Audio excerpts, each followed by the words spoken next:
UTS clips চ্যানেলে আপনাকে স্বাগত। শিখুন আর এনজয় করুন। আপনারা তো আত্মা ধরেও রাখেন, হ্যাঁ, ওকে, কারণ আপনাদের কাজ করতে হয় অন্য কারোর ক্ষেত্রে। তো এই আত্মারা কি চায় আপনাদের কাছ থেকে? দেখো, স্পিরিট অনেক কিছু চায়। স্পিরিট যখন আমি কাউকে মনে করলাম, কারো বাড়িতে কেউ মারা গেছেন, তাকে আটকে রাখা হচ্ছে, যদিও বা আমি এটা করি না। আচ্ছা। আবার হয়তো আসবে যে আপনি এই ধরনের বাজে কাজ করছেন, কিন্তু আমি কিন্তু এই ধরনের কোনো কাজ করি না স্পিরিট আটকে রাখার জন্য। আমার কাজ হচ্ছে মুক্তি দেওয়া। আমি যেই কাজগুলো করি মুক্তির কাজ। এবার আমি করছি না, কিন্তু কেউ তো করছে আমাদের মতনই কেউ না কেউ করছে বাজে কাজ। তো তারা কিভাবে করছে? তারা যখন স্পিরিট ধরে রাখছে, তাকে নিত্য খাবার দাবার দিচ্ছে। কি খাবার দাবার? এবার সেটা সেই বলবে।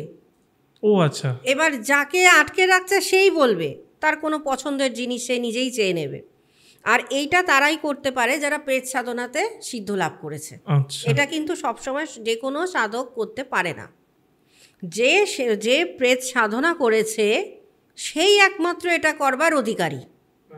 কারণ মৃত্যুর পর তো আত্মা হচ্ছে প্রেত, তো প্রেত সাধনা যে করবে সে প্রেতকে কন্ট্রোলও করতে পারবে সেক্ষেত্রে।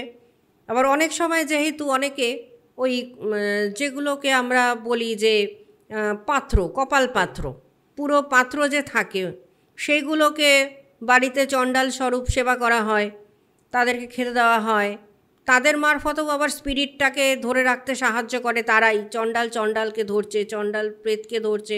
এগুলো পুরোটাই হচ্ছে সেই সাধকের ওপর ডিপেন্ড করবে, আর যাকে আটকে রাখছে, যে স্পিরিটকে আটকাচ্ছে, তার ওপর ডিপেন্ড করবে সে কি চাইছে কি চাইছে না, তার পছন্দ কোনটা, তার অপছন্দ কোনটা, সম্পূর্ণ সে বলবে।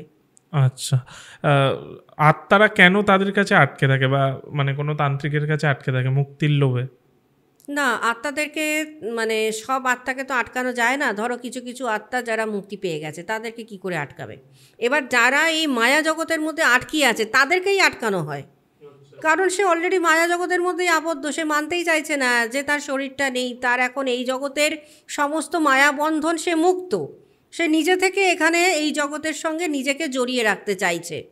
না, আর একটা হয় যেটা অপমৃত্যুর ক্ষেত্রে যে আত্মাগুলো আটকে থাকে, তাদেরও তো আটকায় না, তাদের আটকাতে পারে না, না? অপমৃত্যুকে যেটা অপমৃত্যু দ্বারা যারা মারা যাচ্ছে তাদেরকে তো আটকানো হচ্ছে, কিন্তু অনেক সময় দেখা যায় ন্যাচারাল ওয়েতে যাদের ডেথ হচ্ছে তাদেরকেও কিন্তু আটকানো হচ্ছে।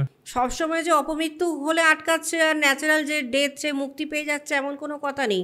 যে ন্যাচারাল ডেথ, তারও তো কিছু না কিছু এখানে মায়া জগতে তার সে জড়িয়ে রয়েছে নিজে, যার জন্য সে নিজেই মুক্তি পেতে চাইছে না। আর যখন যে নিজে মুক্তি পেতে চাইবে না, তখন তাকে দিয়ে কাজে লাগানো হবে। আচ্ছা। আর সেই তখন বলবে সে কি চায় কি না চায়, তার পছন্দ কোনটা, তার অপছন্দ কোনটা, এটা তারাই বলবে তখন। মানে খাওয়া দাওয়ারও তাদের মেনু কার্ড দিতে হবে। হ্যাঁ হ্যাঁ, কারণ এইটাও তো একটা সাধনা। না, আমি বলছি খাওয়া দাওয়া বিষয়টা হচ্ছে যে কেমন, মানে ধরুন আমরা যেমনি মিষ্টি খেতে ইচ্ছা করছে, এবার রোল খেতে ইচ্ছা করছে, ওদের ক্ষেত্রে কি মানে ন্যাচারালি কি খেতে ইচ্ছা করে? এবারে দেখো, কেউ কেউ আছে মিষ্টি খেতে পছন্দ করে। আচ্ছা, এই সব জিনিসপত্র খায়? হ্যাঁ, সে মিষ্টি চায়। কেউ আবার মাংস খেতে পছন্দ করে, সে মাংস চায়। কেউ আবার মাছ খেতে পছন্দ করে, সে মাছও চায়। এবার ডিপেন্ড করছে তার ওপর সে কি খেতে পছন্দ করতো। মানে আপনি এরকমভাবে দিয়ে যাচ্ছেন একটা প্লেটে মাংস, কিছুক্ষণ পরে এসে দেখছেন মাংসটা নেই। হ্যাঁ, তাকে আবার ওটাকে নিবেদন করার ব্যাপার আছে, তাকে ওটা দিয়ে রাখতে হয়। তাকে আবার প্রত্যেক দিন যাতে আমি আটকিয়ে রাখতে পারি আমার কাছে, তার আবার নিজস্ব কিছু সিস্টেম আছে, মন্ত্র আছে, সেগুলোকে আবার পাঠ করতে লাগে সে, যাতে ওই মায়া জগতের মধ্যেই আবদ্ধ হয়ে থাকে। আটকায় কিসে? মানে আমরা সিনেমায় দেখেছি বোতলে আটকাইছিলাম। বোতলে? না না না, এগুলো তো আর বোতলে আটকানো যায় না। জিন যেমন বোতলে আটকায়, কিন্তু আত্মা কিন্তু বোতলে আটকানো যায় না। নর্মালি ঘোরে? ওরা কিন্তু নর্মালি ঘোরে, এর সঙ্গে ঘুরবে, তুমি নিজেও বুঝতে পারবে না। যখন যার দরকার হবে সে। হ্যাঁ হ্যাঁ, তার একটা নিজস্ব কোড আছে। সেই কোডটা সেই বলে দেবে সাধনার পর, যে অমুক একটা নামে আমাকে ডাকবে, আমি হাজির হয়ে যাব। আচ্ছা, বুঝতে পেরেছি। সে ওই সাধকই জানে যে তাকে আটকিয়ে রেখেছে, এটা কিন্তু বাইরের লোক জানবে না। আচ্ছা। আর যেটা হয় আর কি, যে কোনো সময় এরকম হয় যে সেই আত্মাই যাকে আটকে রেখেছে সেই সাধককে মেরে দিয়েছে বা অ্যাটাক করেছে, এরকম কিছু? সেটা হয়, কিন্তু সেটা খুব কম হয়।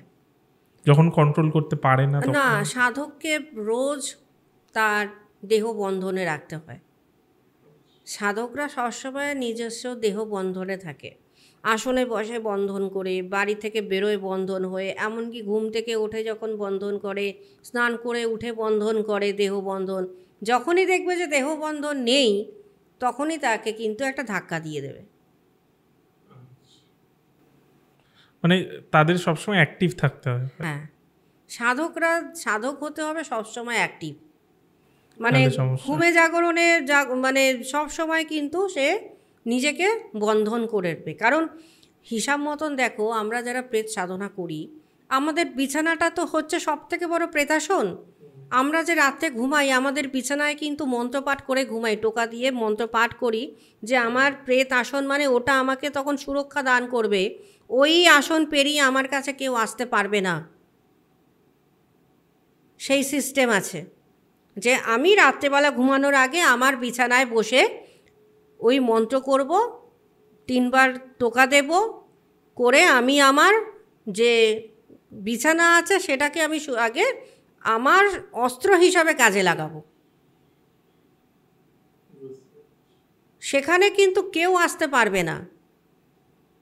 এবার যদি আমি না নিজেকে বন্ধনে রাখি, তখনই বিপদ।